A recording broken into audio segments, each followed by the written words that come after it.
વિદ્યાર્થી મિત્રો, હું છું મેહુલ ડોબરિયા અને તમારું સ્વાગત કરું છું નોલેજ ઇઝ કરન્સી ચેનલ ઉપર. મિત્રો, આજે તમે NTSE 2021નું જે આપણે મોડલ પેપર લઈ રહ્યા છીએ એમાં મોડલ પેપર નંબર હતું 4 અને તમે બધાએ એ ટેસ્ટ ખૂબ જ સારી રીતે આપી હશે. આશા કરું છું કે તમને બધાને પેપર જે છે એ સહેલું લાગ્યું હશે. તો એ પેપરનું સોલ્યુશન આપણે આ વિડીયોમાં કરવાના છીએ. તો તમારે બધાને સાથે સાથે જવાબ ચેક કરતા જવાના છે અને 8 વાગ્યા સુધીમાં હેમનંદન યાદવ સરને મોકલી દેવાના છે. બરાબર? તો મિત્રો, કોઈપણ એક્ઝામ માટે તમે બીજા વિડીયો જુઓ કે ના જુઓ, પણ જે મોડલ ટેસ્ટ પેપર લેવાય અથવા જેને મોક ટેસ્ટ આપણે કહી શકીએ, એ મોક ટેસ્ટ ખૂબ જ મહત્ત્વનું સાબિત થાય છે તમારી એક્ઝામ માટે. એ તમને એક્ઝામ આપ્યા પછી સમજાશે. તો ખાસ જેટલી પણ મોક ટેસ્ટ લેવાય છે નોલેજ ઇઝ કરન્સી ચેનલ ઉપર, એ બધા જ પેપર તમે લોકો આપો. બરાબર? તો આપણે શરૂઆત કરીએ.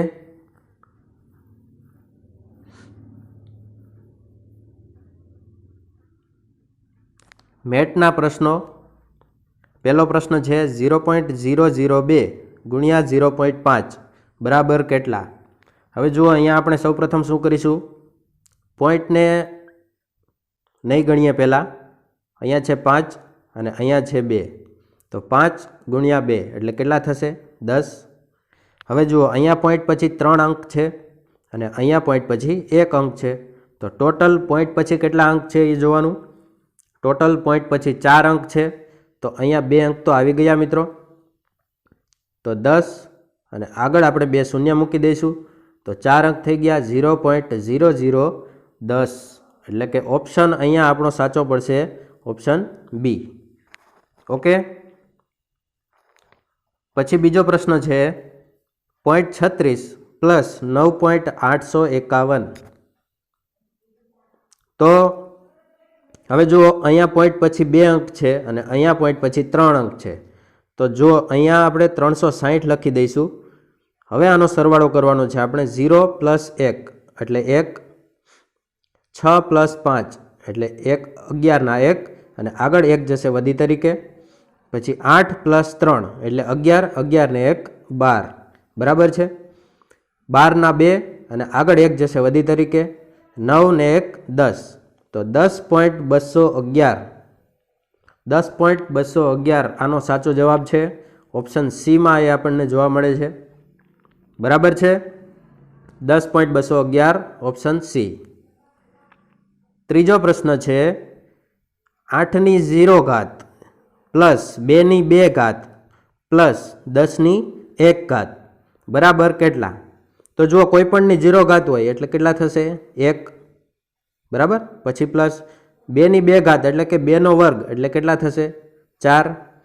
પછી 10ની 1 ઘાત, તો કોઈ પણની 1 ઘાત હોય તો તે સંખ્યા પોતે થઈ જશે. બરાબર? હવે આનો સરવાળો કરી લેવાનો. 10 ને 4 14, 14 ને 1 15. તો અહીંયા આપણો ઓપ્શન એ સાચો પડે છે. બરાબર? નેક્સ્ટ પ્રશ્ન, ચડતા ક્રમમાં ગોઠવો. શું છે? સાપ્તાહિક, દૈનિક, પાક્ષિક, દિવાળી અંક અને પાંચમું છે ત્રિમાસિક. હવે આને આપણે ચડતા ક્રમમાં ગોઠવવાનું છે. તો સૌથી પહેલાં શું આવશે? સૌથી પહેલાં નાનું આવશે, પછી એનથી મોટું, પછી એનાથી મોટું, પછી એનાથી મોટું, એ રીતે આવશે. બરાબર? તો જુઓ, સાપ્તાહિક એટલે શું થાય? તો કે જે 7 દિવસે કોઈ પણ છાપવું કે મેગઝીન આવતું હોય આપણા ઘરે, તો એને કહેવાય સાપ્તાહિક. દૈનિક એટલે શું થાય? તો કે જે દરરોજ આવતું હોય, છાપું કહીએ, અખબાર કહીએ કે પછી કોઈ પણ મેગઝીન આવતું હોય દૈનિક, તો એને આપણે કહીશું દૈનિક. બરાબર? 15 દિવસે આવતું હોય તો એને શું કહીશું આપણે? પાક્ષિક. અને દિવાળી અંક એટલે કે દર દિવાળીએ, મતલબ કે 1 વર્ષે આવતું હોય અને દિવાળી ઉપર આવતું હોય તો એને કહીશું દિવાળી અંક. અને ત્રિમાસિક, તો 3 મહિને જે અખબાર કે મેગઝીન આવતું હોય તો એને આપણે કહીશું ત્રિમાસિક. બરાબર? તો જુઓ, આમાં સૌથી પહેલાં શું આવશે? દૈનિક આવશે સૌથી પહેલાં. બરાબર? કેમ કે જે દરરોજ આવે છે. પછી બીજા નંબરે આવશે સાપ્તાહિક એટલે કે જે 7 દિવસે આવે છે એ, એટલે કે 1 નંબર. પછી આવશે પાક્ષિક જે 15 દિવસે આવે છે તો 3 નંબર. પછી આવશે ત્રિમાસિક એટલે કે 5 નંબર. અને પછી આવશે દિવાળી અંક એટલે કે 4 નંબર. તો 2, 1, 3, 5 અને 4 કયા ઓપ્શનમાં છે? 2, 1, 3, 5 અને 4 ઓપ્શન બી અહીંયા સાચો છે બધાનો. બરાબર. સાથે સાથે જવાબ લખતા જજો. પછીનો પ્રશ્ન છે AB BC અને સામે છે CD. તો હવે ક્વેશ્ચન માર્કની જગ્યાએ શું આવશે? તો જુઓ AB, પછી અહીંયા આ જે લેટર છે એનો એ લેટર અહીંયા અને પછીનો લેટર C. બરાબર. તો એવી જ રીતે સામે શું આવશે? CD. તો આ જે લેટર છે એને આપણે અહીંયા લઈશું અને એના પછીનો લેટર E. એટલે કે DE કયા ઓપ્શનમાં છે? DE. તો ઓપ્શન બીમાં આપણને જોવા મળે છે DE. બરાબર. ABના છેદમાં BC બરાબર CDના છેદમાં DE. તો અહીંયા આપણો ઓપ્શન બી સાચો છે. પછી છઠ્ઠો પ્રશ્ન છે 2/8. 2/8 બરાબર 3 જેમ કેટલા? તો જુઓ અહીંયા આપણે લોજિક મેળવવાનું છે. 2ની 3 ઘાત કરીએ આપણે, 2ની 3 ઘાત એટલે કે 2નો ઘન કરીએ તો 8 મળે છે. એવી જ રીતે અહીંયા 3ની 3 ઘાત કરીએ, 3નો ઘન કરીએ તો શું આવે છે? 27. બરાબર. તો આપણો જવાબ બનશે સાચો 27. કયા ઓપ્શનમાં છે? ઓપ્શન બીમાં. છઠ્ઠા પ્રશ્નમાં ઓપ્શન બી 27. પછી છે 7મો પ્રશ્ન. જો F Aનો ભાઈ છે, C Aની દીકરી છે, K Fની બહેન છે, G Cનો ભાઈ છે, તો Gના કાકા કોણ? હવે જો આને આપણે કઈ રીતે સોલ્વ કરશું? જે મેલ હશે, જે પુરુષ હશે એને આપણે કરશું આ રીતે ચોરસ કરશું અથવા લંબચોરસ. પછી જે સ્ત્રી હશે, ફિમેલ હશે, એમાં આપણે કરશું રાઉન્ડ. બરાબર. તો F Aનો ભાઈ છે, આમાં ભાઈ કોણ છે? F છે. તો અહીંયા આપણે લખી દઈશું F Aનો ભાઈ છે, ભાઈ એટલે કે મેલ. તો એમાં આપણે ચોરસ કરી નાખશું. બરાબર. અને આ બે આવશે સમાન પેઢીમાં. હવે એની જેન્ડર આપણને ખબર નથી હજી સુધી. પછી C Aની દીકરી છે, તો એની દીકરી કોણ છે? C. હવે દીકરી છે એટલા માટે આપણે રાઉન્ડ કરશું. K Fની બહેન છે, હવે F અહીંયા છે. બરાબર. તો F Aનો ભાઈ છે અને K Fની બહેન છે, તો K Aની પણ બહેન થઈ. તો આપણે આ બાજુ લખી નાખીએ. K શું છે? K Fની બહેન છે, તો બહેન છે એટલા માટે આપણે રાઉન્ડ કરશું. G Cનો ભાઈ છે, તો Cનો ભાઈ કોણ છે? G. બરાબર. આ રીતે. તો Gના કાકા કોણ? હવે જુઓ અહીંયા, તો G અને C આ જે બંને છે એ બંને ભાઈ બહેન છે. મતલબ કે એના દીકરા અને દીકરી થયા. બરાબર. તો એની જેન્ડર આપણને ખબર નથી, પ્લસ છે કે માઇનસ છે, મતલબ મેલ છે કે ફિમેલ છે, એ હજી સુધી આપણને ખબર પડી નથી. હવે એની દીકરી છે C, એનો દીકરો છે G. હવે કાકા એટલે શું થાય? તો કે આ જે છે F એ એનો ભાઈ છે. બરાબર. તો પપ્પા કે મમ્મીના જે બ્રધર હોય એને તો આપણે કાકા અથવા મામા કહીશું. જો પપ્પાના ભાઈ હોય તો એને આપણે કાકા કહીશું અને મમ્મીના ભાઈ હોય તો એને આપણે મામા કહીશું. પર અહીંયા શું પૂછેલું છે? Gના કાકા કોણ? તો અહીંયા જવાબ આવશે તમારો F. બરાબર. સમજાઈ ગયું? કેમ કે G એનો દીકરો છે અને એના ભાઈ કોણ છે? F. ઓકે. તો કયો ઓપ્શન છે આમાં? Option C. Option C. બરાબર. 8મો પ્રશ્ન છે પ્રથમ 5 પૂર્ણ સંખ્યાઓની સરેરાશ કેટલી થશે? હવે સૌથી પહેલાં તો આપણને એ ખબર હોવી જોઈએ કે પૂર્ણ સંખ્યાઓ કઈ કઈ હોય અને પૂર્ણાંક સંખ્યાઓ કઈ કઈ હોય. આ બધી જે સંખ્યા રેખા ઉપર જે નિરૂપણ કરવામાં આવે છે એ આખી સંખ્યા રેખાની આપણને ખબર હોવી જોઈએ કઈ સંખ્યાને શું કહેવાય. તો પૂર્ણ સંખ્યાઓ માટે શરૂઆત થાય છે શૂન્યથી. 0 છે, 1 છે, 2, 3, 4 આ રીતે અનંત સુધી જઈશું આપણે બરાબર. સંખ્યા રેખા ઉપર જમણી બાજુ એટલે કે ધન પૂર્ણાંક સંખ્યાઓ હોય તો એને આપણે શું કહીશું? પૂર્ણ સંખ્યાઓ કહીશું. કેમ કે પૂર્ણાંક સંખ્યા એટલે શું થાય? તો કે માઇનસ અનંતથી લઈ અને પ્લસ આ માઇનસ અનંત ઇન્ફાઇનાઇટથી લઈ અને વચ્ચે આવશે 0 અને આ બાજુ આવશે પ્લસ ઇન્ફાઇનાઇટ અનંત. બરાબર. તો અહીંયા બધી માઇનસવાળી સંખ્યા આવશે, અહીંયા બધી પ્લસવાળી સંખ્યા આવશે. પરંતુ આ થઈ, આ જમણી બાજુ થઈ, તો જમણી બાજુ જે 0ની જમણી બાજુ જે આ સંખ્યા આવશે એ બધી પૂર્ણ સંખ્યાઓ આવશે. તો આપણે 0 પણ એક પૂર્ણ સંખ્યા છે. તો આ 5 પૂર્ણ સંખ્યાઓ થઈ ગઈ. પ્રથમ 5 પૂર્ણ સંખ્યાઓ 0, 1, 2, 3 અને 4. હવે આ બધાનું શું કરવાનું? આપણે સરવાળો કરી નાખવાનો અને ભાગ આપી દેવાનો 5 વડે. કેમ? તો કે 5 સંખ્યાઓ છે. સરેરાશ શોધવા માટે જેટલી સંખ્યા હોય એ બધાનો સરવાળો અને એટલી જ સંખ્યા એના વડે એને ભાગ આપી દેવાનો. તો આ કેટલા થશે? 4 ને 3 7, 7 ને 2 9, 9 ને 1 10. 10 ભાગ્યા 5 એટલે શું આવશે? 2. 10 ભાગ્યા 5 એટલે 2. તો ઓપ્શન સી 2 આ સાચો જવાબ છે. આમાં જુલાઈ મહિનાની 6 તારીખે જો બુધવાર હોય તો તે મહિનામાં કયો વાર 5 વખત આવશે? તો જુઓ મિત્રો, સૌથી પહેલાં તો જુલાઈ મહિનો છે એટલે કેટલા દિવસનો છે? 31 દિવસનો મહિનો છે. બરાબર.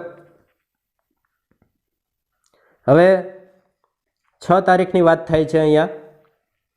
તો કોઈ પણ મહિનો 31 દિવસનો હોય તો એમાં 1 તારીખ, 2 તારીખ અને 3 તારીખ, આ 3 દિવસે, આ 3 તારીખે જે કોઈ પણ વાર આવતો હોય એ વાર છે એ 5 વખત આવશે. એટલી તો ખબર છે તમને. હવે 6 તારીખે બુધવાર છે એવું કહી દીધું છે આપણને. તો 6 તારીખે જો બુધવાર હોય, 6 તારીખે શું વાર છે? બુધવાર છે. 5 તારીખે કયો વાર હોય? મંગળવાર હોય. 4 તારીખે સોમવાર હોય. બરાબર. પછી 3 તારીખે રવિવાર હોય. 2 તારીખે શનિવાર હોય અને 1 તારીખે શુક્રવાર હોય. હવે જુઓ, મેં હમણાં તમને કીધું 1, 2 અને 3 તારીખે જે કોઈ પણ વાર આવશે 31 દિવસના મહિનામાં, તો એ બધા જ વાર છે એ 5 વખત આવશે એ મહિનામાં. બરાબર. તો શુક્ર, શનિ અને રવિ આ 3 વાર એવા છે કે જે જુલાઈ મહિનામાં 5 વખત આવશે. બરાબર. આપણા પ્રશ્ન પ્રમાણે.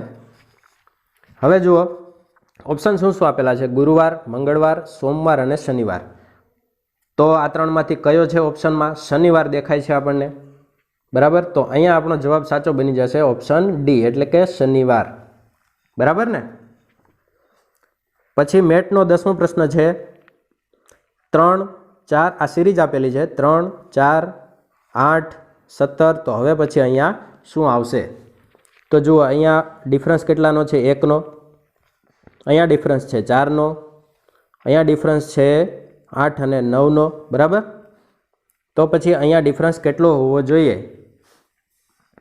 તો આ બધી સંખ્યાઓ જોતાં આપણને એવું લાગે છે કે આ કોઈ પણ સંખ્યાના વર્ગ છે.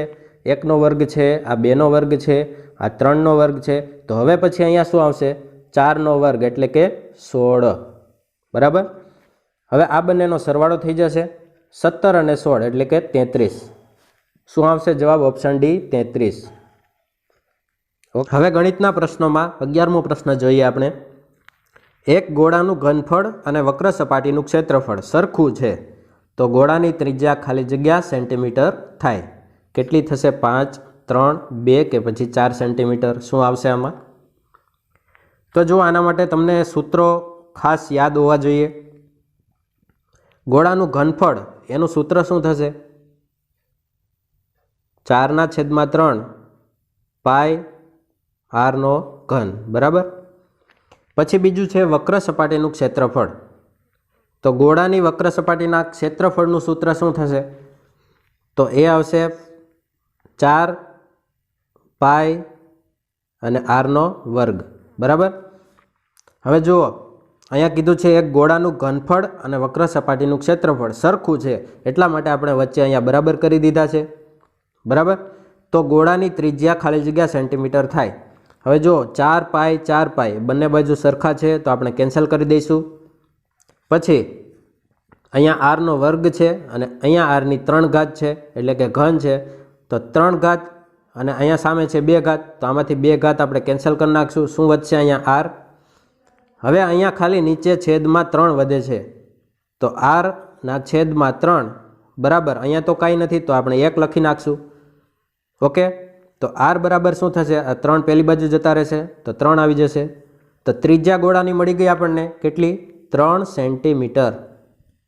ઓકે, તો ઓપ્શન બી 3 સેન્ટીમીટર અહીંયા તમારો સાચો છે.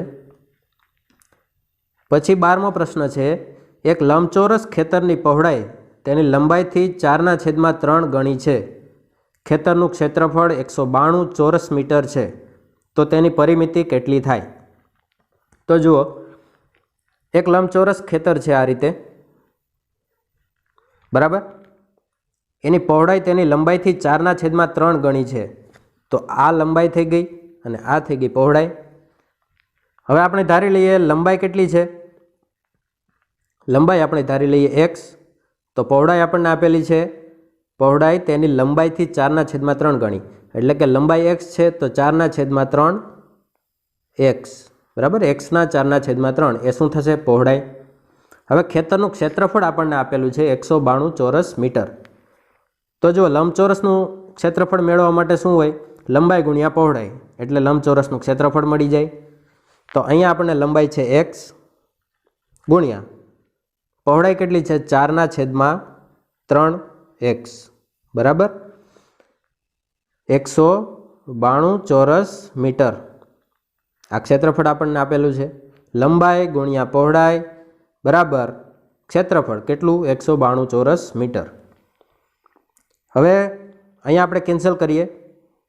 4થી આ 4 વખત જશે એટલે 16, ચોકે ચોકે 16 અને 3 વધશે એટલે 32 થશે. તો 4 8 32. ઓકે, પછી આ 3 આ બાજુ છેદમાં છે, આ બાજુ જશે તો શું થશે? અંશમાં આવી જશે. તો હવે જો x ગુણ્યા x આ બાજુ વધે છે, એટલે કે x નો વર્ગ, અને સામે વધે છે 48 ગુણ્યા 3, તો x નો વર્ગ બરાબર 48 ગુણ્યા 3. ઓકે, હવે આપણે 48ને જો આ રીતે લખીશું 16 ગુણ્યા 3 અને 3ના 3 તો અહીંયા લખી જ નાખશું, બરાબર. હવે 16 જે છે એ 4નો વર્ગ છે અને 3 ગુણ્યા 3 એટલે કે 3નો વર્ગ થઈ ગયો, બરાબર. તો આને આપણે ભેગું જ લખી નાખીએ, x નો વર્ગ બરાબર કૌંસમાં 4 ગુણ્યા 3 એનો વર્ગ. વર્ગ વર્ગ બંને બાજુ કેન્સલ થઈ જશે, એટલે x બરાબર કેટલા આવશે? 4 ગુણ્યા 3. 4 ગુણ્યા 3 એટલે કેટલા થશે? 12, બરાબર. તો x બરાબર શું મળ્યું આપણને? 12 મળી ગયા. હવે આ રીતે લંબચોરસ ખેતર હતું, તો x આપણે લંબાઈ ધારેલી હતી એટલા માટે અહીંયા 12 આવશે, અને અહીંયા આવશે 4/3 ગુણ્યા x એટલે કે 12. તો 3થી 4 વખત જશે 12, ચોકે ચોકે 16 એની પહોળાઈ આવી જશે. તો લંબાઈ 12 મળી અને પહોળાઈ આપણને મળી 16. હવે આપણે શોધવાની છે પરિમિતિ. પરિમિતિ એટલે શું થશે? 2 ગુણ્યા લંબાઈ પ્લસ 2 ગુણ્યા પહોળાઈ. પહોળાઈ એટલે બ્રેડથ. ઓકે, તો લંબાઈ શું છે? 12. તો 12 ગુણ્યા 2 એટલે કેટલા થશે? 24. અને પહોળાઈ છે 16. 16 ગુણ્યા 2 એટલે કેટલા થશે? 32. ઓકે, તો 4 ને 2 6, 3 ને 2 5. તો આપણને પરિમિતિ શું મળી? 56 મીટર, બરાબર. તો કયા ઓપ્શનમાં છે? અહીંયા ઓપ્શન એ 56 મીટર આ પ્રશ્નનો જવાબ છે. આ થોડોક લેન્ધી હતો. સામાજિક વિજ્ઞાનના પ્રશ્નો. હાલમાં ભારતમાં કેટલા રાજ્યો અને કેન્દ્ર શાસિત પ્રદેશો છે? 28 રાજ્યો અને 9 કેન્દ્ર શાસિત પ્રદેશો, 29 રાજ્યો અને 8 કેન્દ્ર શાસિત પ્રદેશો, 29 રાજ્ય અને 9 કેન્દ્ર શાસિત પ્રદેશો, કે પછી ઓપ્શન ડી 28 રાજ્ય અને 8 કેન્દ્ર શાસિત પ્રદેશો. શું આવશે આમાં? તો જુઓ, સૌથી પહેલાં 2019ના જુલાઈ મહિના પહેલાં 29 રાજ્યો હતા અને 7 કેન્દ્ર શાસિત પ્રદેશો હતા, બરાબર છે. પછી જમ્મુ કાશ્મીર રાજ્યનો જે દરજ્જો હતો, રાજ્યનો દરજ્જો, એમાંથી 370 કલમ હટાવીને એને કેન્દ્ર શાસિત પ્રદેશ બનાવી દેવામાં આવ્યો, એટલે રાજ્ય થઈ ગયા 28 અને કેન્દ્ર શાસિત પ્રદેશ એક હતું જમ્મુ કાશ્મીર અને એક બન્યું લદ્દાખ, એટલે 2 કેન્દ્ર શાસિત પ્રદેશમાં વધારો થયો, તો 9 કેન્દ્ર શાસિત પ્રદેશ થઈ ગયા, બરાબર. પરંતુ હમણાં થોડાક જ સમય પહેલાં જે દીવ દમણ અને દાદરા અને નગર હવેલી આ બંને જે અલગ અલગ કેન્દ્ર શાસિત પ્રદેશો હતા આ બંનેને એક કરી નાખવામાં આવ્યા, એટલે 9માંથી 1 કેન્દ્ર શાસિત પ્રદેશ ઘટી ગયો. કેટલા થઈ ગયા? 8. તો આપણો સાચો જવાબ શું છે? 28 રાજ્ય અને 8 કેન્દ્ર શાસિત પ્રદેશો, ઓપ્શન ડી, બરાબર. 14મો પ્રશ્ન, મોહિની અટ્ટમ કયા રાજ્યની નૃત્ય શૈલી છે? મોહિની અટ્ટમ કયા રાજ્યનું છે? તો મોહિની અટ્ટમ છે મિત્રો ઓપ્શન એ કેરળનું, બરાબર. તમિલનાડુનું છે ભરતનાટ્યમ, આંધ્રપ્રદેશનું છે કુચીપુડી.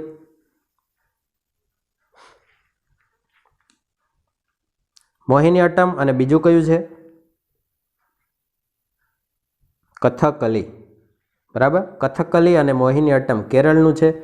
બીજું એક છે કથક. કથક કયા રાજ્યનું છે? ઉત્તર પ્રદેશ, યુપી.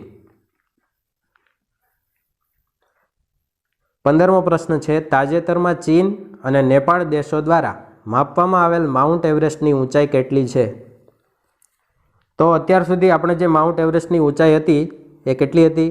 8,848 મીટર, બરાબર છે. આ ભારત દ્વારા માપવામાં આવેલી હતી, આપણા દેશ દ્વારા. પરંતુ હમણાં થોડાક જ સમય પહેલાં ચીન અને નેપાળે આ બંને દેશોએ અલગ અલગ પોતાની રીતે માઉન્ટ એવરેસ્ટની ઊંચાઈ માપી અને એ જે ઊંચાઈ માપી તો એમને ખબર પડી મિત્રો 86 સેન્ટીમીટર જે ઊંચાઈ છે માઉન્ટ એવરેસ્ટની એ વધારે આવી. કોના કરતાં? 8,848 મીટર કરતાં. તો 86 સેન્ટીમીટર એટલે કેટલા મીટર થાય? 0.86 મીટર, બરાબર છે. તો આપણો જવાબ શું આવે અહીંયા? 8,848.86 મીટર, ઓપ્શન બી. ઓકે. એક વખત USA અમેરિકા દ્વારા પણ માપવામાં આવેલી હતી માઉન્ટ એવરેસ્ટની ઊંચાઈ, તો એ થઈ હતી 8,850 મીટર. પછી 16મો પ્રશ્ન છે, કેટલા વર્ષથી ઓછી ઉંમરના બાળકને કોઈ કારખાનામાં કામ પર રાખે તો તેને બાળ મજૂર કહેવાય? શું આવશે આમાં? Option B. 14 વર્ષથી કોઈ પણ બાળક ઓછી ઉંમરનું હોય અને એ ક્યાંય પણ કોઈ પણ કારખાનામાં કામ ઉપર જતું હોય તો એને આપણે શું કહીશું? બાળ મજૂર કહીશું, બરાબર છે. પછી વિજ્ઞાનના પ્રશ્નો છે. 17મો પ્રશ્ન, એક ઓરડાનું તાપમાન 28 ડિગ્રી સેલ્સિયસ છે તો તે ઓરડાનું તાપમાન કેટલા કેલ્વિન હશે? એટલે કે ડિગ્રીમાંથી અહીંયા કેલ્વિનમાં ફેરવવાનું છે. તો જુઓ, સૌથી પહેલાં તો 0 ડિગ્રી સેલ્સિયસ એટલે કેટલા કેલ્વિન થાય? 273 કેલ્વિન. ઓકે. હવે આ થઈ ગયું 0 ડિગ્રી સેલ્સિયસ. હવે આપણી પાસે ડિગ્રી સેલ્સિયસ કેટલા છે? 28 અને કેલ્વિન કેટલા છે? 273 કેલ્વિન હતા, એમાં આપણે એડ કરી દઈશું 28. ઓકે. તો 8 ને 3 1, 11, 7 ને 3 10 અને આ થઈ જશે 301. તો 28 ડિગ્રી સેલ્સિયસ એટલે કેટલા થાય? 301 કેલ્વિન. નાના બાળકોમાં સુક્તાન રોગ કયા વિટામિનની ઉણપથી થાય છે?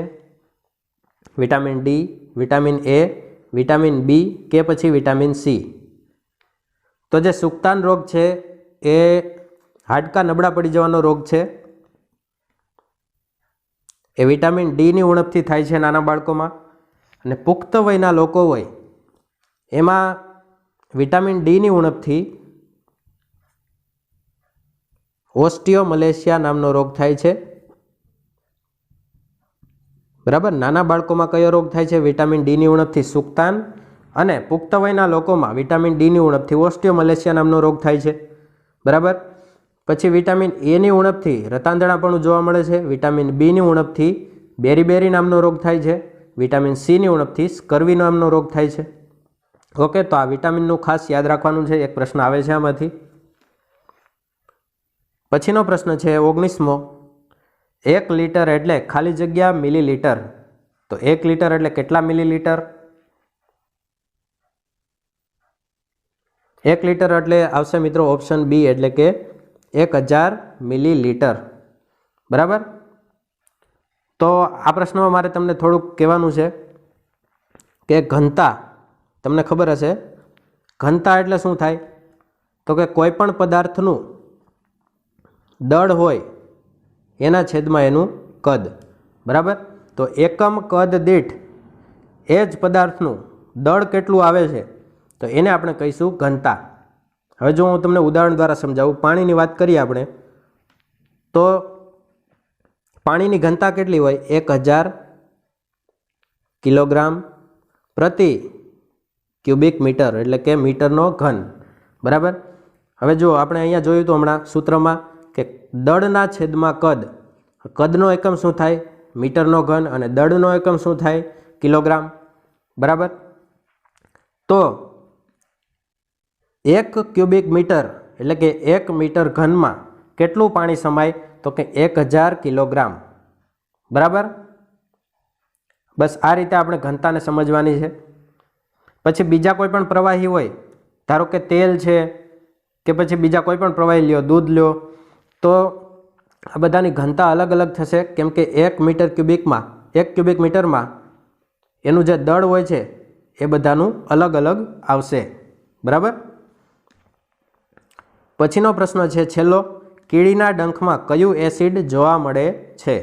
Citric acid, tartaric acid, formic acid કે પછી એસિટિક એસિડ? તો કીડીના ડંખમાં આપણને જોવા મળે છે formic acid. Okay, thank you મિત્રો. તો આ વિડીયોમાં આપણે મોડલ ટેસ્ટ પેપર 4નું સોલ્યુશન કર્યું છે. જે વિદ્યાર્થી મિત્રો નવા હોય એ આગળ 3 ટેસ્ટ પેપર આપણે લઈ લીધા છે, તો એ વિડીયો ખાસ જોઈ લેજો. અને એ પેપર સોલ્યુશન કરી અને તમે યાદવ સરને, હેમનંદન યાદવ સરને, એમના જે વોટ્સએપ નંબર છે એના ઉપર તમે ફોટો મોકલી દેજો. બરાબર. અને મોડલ ટેસ્ટ પેપર 4 અને મોડલ ટેસ્ટ પેપર 5 આ બંનેનું જે સર્ટિફિકેટ છે એ બંનેનું સાથે આપવામાં આવશે. તો દરેક વિદ્યાર્થીએ જો જવાબ ચેક કરી લીધા હોય અને માર્કની ગણતરી કરી લીધી હોય તો બધાએ ફોટો પાડી અને યાદવ સરના જે નંબર છે 8460 29 41 29 આ એમના વોટ્સએપ નંબર છે. આ નંબર ઉપર તમારે તમારા પેપર સોલ્યુશન અને તમારો કેટલા માર્ક્સ થાય છે એનો ફોટો તમારે મોકલી દેવાનો છે, જેથી કરીને અમને સર્ટિફિકેટ બનાવવામાં ખબર પડે. ઓકે. અને આપણી ચેનલ તરફથી NTSCના હજી ઘણા બધા મોડેલ ટેસ્ટ પેપર લેવામાં આવશે, તો ખાસ છેલ્લે સુધી ટેસ્ટ પેપર આપતા રહેજો. બીજા વિડીયો તમે જુઓ કે ના જુઓ એનાથી કોઈ ફેર નહીં પડે, પરંતુ આ તમારા માટે છે. Okay, thank you. જય હિન્દ.